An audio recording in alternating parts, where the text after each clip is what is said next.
सृष्टि के रचयिता ब्रह्मा, जिनके कभी 5 सिर थे, आज केवल 4 क्यों रह गए हैं? क्या हुआ था उस 5वें सिर के साथ? और क्यों पूरे भारत में उनके सिर्फ गिने चुने ही मंदिर रह गए? क्या ये केवल एक कथा है या उस सत्य की कहानी जिसे छिपाने की कोशिश की गई है? नमस्ते, मैं हूं मयूरी और आप देख रहे हैं डिवाइन वाणी। शास्त्रों के अनुसार सृष्टि से पहले केवल अंधकार था, एक गहरा, शांत, अनंत शून्य। न दिन था न रात, न जन्म न मृत्यु, बस एक अनंत ऊर्जा थी जिसे परम ब्रह्म कहा गया। उस अनंत शांति से एक हलचल हुई, उस हलचल से एक दिव्य प्रकाश प्रकट हुआ और उसी दिव्य ऊर्जा से प्रकट हुए भगवान विष्णु। वे अनंत जल पर शेषनाग की सैया पर योग निद्रा में थे। उनकी नाभि से धीरे धीरे एक कमल प्रकट हुआ और उस कमल के भीतर जन्म हुआ एक दिव्य पुरुष का। वही थे भगवान ब्रह्मा।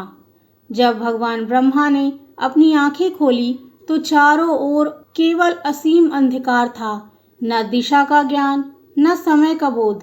वे कमल के आसन पर स्थिर रहे, मौन और चिंतन में लीन। लंबी साधना के पश्चात उनके भीतर एक दिव्य नाद गूंजा। वह बाहरी ध्वनि नहीं थी, बल्कि चेतना के अंतरम से उठी हुई प्रेरणा थी। उस दिव्य वाणी ने कहा, सृष्टि की रचना करो। उसी क्षण भगवान ब्रह्मा को अपने कर्तव्य का बोध हुआ। उन्हें ज्ञात हुआ कि वे संयोग से उत्पन्न नहीं हुए, बल्कि एक निश्चित विधान के अंतर्गत प्रकट हुए हैं।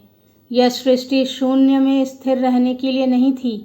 परम तत्व की इच्छा थी कि वह अनेक रूपों में प्रकट हो। एक से अनेक की यात्रा ही सृजन है। और तभी भगवान ब्रह्मा ने अपनी तप शक्ति से 5 तत्वों की रचना प्रारंभ की।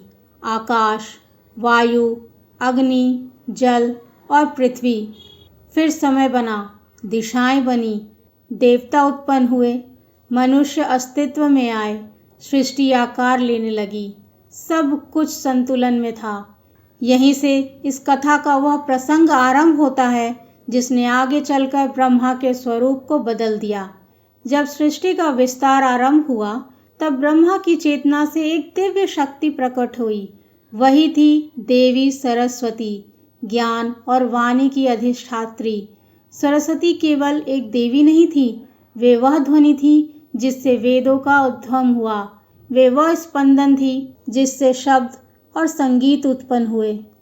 जैसे जैसे ज्ञान का प्रकाश दिशाओं में फैलता गया, भगवान ब्रह्मा की चेतना भी उसका अनुसरण करने लगी। जब पूर्व दिशा में वेदों की ध्वनि गूंजी, ब्रह्मा का एक मुख उस ओर प्रकट हुआ। पश्चिम में ज्ञान की धारा प्रभावित हुई तो दूसरा मुख प्रकट हुआ। उत्तर और दक्षिण में भी जब प्रकाश फैला तो 2 अलग मुख प्रकट हो गए। अब भगवान ब्रह्मा चारों दिशाओं में देख रहे थे। चारों ओर ज्ञान का विस्तार था, किंतु ज्ञान का प्रवाह केवल दिशाओं तक सीमित नहीं रहा, वह ऊपर आकाश की ओर भी उठा। और उसी क्षण ब्रह्मा का एक और मुख प्रकट हुआ, ऊपर की ओर। अब वे पंचमुखी थे। यह केवल दृष्टि का विस्तार था या चेतना के उस विस्तार का संकेत जहाँ सृजनकर्ता स्वयं को सर्वोच्च समझने लगता है।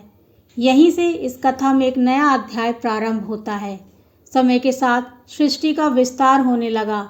देवता, लोक, ऋषि और तत्व अपनी अपनी भूमिका में स्थापित होने लगे। भगवान ब्रह्मा सृष्टि के रचयिता थे और विष्णु उनके पालनकर्ता।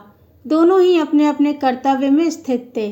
किंतु जब सृष्टि फैलती है तो उसके साथ एक सूक्ष्म प्रश्न भी जन्म लेता है। सर्वोच्च कौन है? क्या वो जो उसे रचना करता है या वो जो उसे संभालता है? पुराणों में वर्णन मिलता है कि इसी प्रश्न के बीच एक दिव्य प्रकाश प्रकट हुआ, अग्नि का एक अनंत स्तंभ।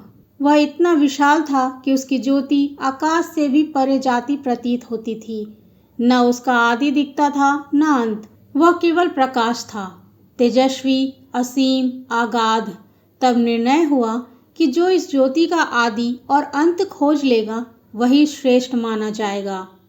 विष्णु वराह रूप धारण कर नीचे की ओर गए उस स्तंभ की जड़ खोजने।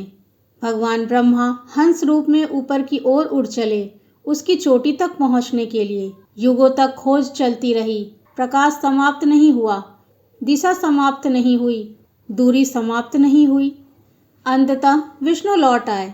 उन्होंने विनम्रता से स्वीकार किया कि उस ज्योति का कोई अंत उन्हें नहीं मिला। भगवान ब्रह्मा भी बहुत ऊपर तक गए, पर उन्हें भी उस स्तंभ की सीमा नहीं मिली। उसी समय उन्हें एक केतकी का पुष्प दिखाई दिया, जो उस प्रकाश से नीचे की ओर गिर रहा था। ब्रह्मा ने उससे पूछा, तुम कहाँ से आए हो? केतकी पुष्प ने उत्तर दिया, मैं इस ज्योति की ऊंचाइयों से गिर रहा हूँ। क्षण भर के लिए भगवान ब्रह्मा के मन में एक विचार उठा, यदि यह पुष्प साक्षी बन जाए तो उनकी विजय सिद्ध हो सकती है। और यहीं से इस कथा में वह सूक्ष्म परिवर्तन आया जहाँ सत्य और असत्य के बीच की रेखा धुंधली होने लगी। जब भगवान ब्रह्मा ने केतकी के पुष्प को साक्षी बनाकर अपनी विजय की घोषणा की, तब उस अनंत ज्योति में एक कंपन हुआ। वह प्रकाश जो अब तक केवल अग्नि का स्तंभ था, धीरे धीरे एक सजीव स्वरूप लेने लगा। उस असीम तेज से एक दिव्य पुरुष प्रकट हुए, वही ज्योति जिनका आदि और अंत खोजा जा रहा था। वे थे भगवान शिव। उनकी उपस्थिति से दिशाएं स्थिर हो गई। सत्य स्वयं वहां उपस्थित था। भगवान विष्णु ने विनम्रता से स्वीकार किया कि वे उस ज्योति का अंत नहीं पा सके, किंतु ब्रह्मा ने केतकी पुष्प को साक्षी बनाकर अपनी विजय का दावा किया। तब भगवान शिव की दृष्टि उस पुष्प पर भी पड़ी। उन्होंने कहा, जो असत्य का साथ देता है वो पूजन के योग नहीं रहता। और उसी क्षण केतकी के पुष्प को यह श्राप मिला कि वह शिव की आराधना में स्वीकार नहीं किया जाएगा। तभी से केतकी का फूल शिवलिंग पर अर्पित करना वर्जित माना गया। इसके पश्चात भगवान शिव ने ब्रह्मा की ओर देखा। उनकी वाणी में क्रोध नहीं बल्कि न्याय की कठोरता थी। अनंत को मापने का दावा और असत्य का आश्रय, यही अहंकार है। और उसी क्षण उनके तेज से भैरव रूप प्रकट हुआ। संतुलन की पुनर्स्थापना के लिए ब्रह्मा का वो पंचम मुख जो ऊपर की ओर उठा था, अलग कर दिया गया। यह केवल एक सिर का अंत नहीं था, यह उस अहंकार का अंत था जो सत्य को ढांकना चाहता था। ब्रह्मा 4 मुखों के साथ रह गए, 4 वेदों और 4 दिशाओं के प्रतीक। और कहा जाता है कि उसी प्रसंग से उनकी व्यापक पूजा सीमित हो गई। आज भारत में उनका प्रमुख और प्राचीन मंदिर केवल ब्रह्मा मंदिर पुष्कर में स्थित है। क्या यह केवल एक श्राप था या यह उस सिद्धांत का प्रतीक था कि सृजन करने वाला भी यदि सत्य से विचलित हो जाए तो उसकी महिमा सीमित हो जाती है। इस कथा में दंड से अधिक एक संदेश छिपा है। अनंत के सामने कोई भी पूर्ण नहीं। सृष्टि में सबसे ऊंचा स्थान उसी का है जो विनम्र है। यह कथा केवल देवताओं के इतिहास की घटना नहीं है, यह मनुष्य के भीतर घटने वाली एक सूक्ष्म प्रक्रिया का प्रतीक है। जब हम कुछ रचते हैं, कुछ प्राप्त करते हैं या किसी उपलब्धि तक पहुंचते हैं, तब हमारे भीतर भी एक अदृश्य 5वां सिर जन्म ले सकता है। वह सिर जो स्वयं को केंद्र रखता है, जो स्वयं को कारण मानता है और जो अनंत के सामने भी अपनी सीमा भूल जाता है। ब्रह्मा का 5वां मुख केवल एक शारीरिक अंग नहीं था, वह उस क्षण का प्रतीक था जब ज्ञान के साथ विनम्रता ना रहे और शिव द्वारा उसका विच्छेदन दंड नहीं बल्कि संतुलन की पुनर्स्थापना था। यह कथा में बताती है कि सृष्टि में सृजन, पालन और संहार तीनों आवश्यक हैं, पर इन सब से ऊपर सत्य है। जो सत्य के साथ खड़ा है वही स्थायी है, जो अहंकार से खड़ा है वह क्षणिक है। जब भी आप भगवान ब्रह्मा को 4 मुखों के साथ देखें तो केवल एक मूर्ति न समझें।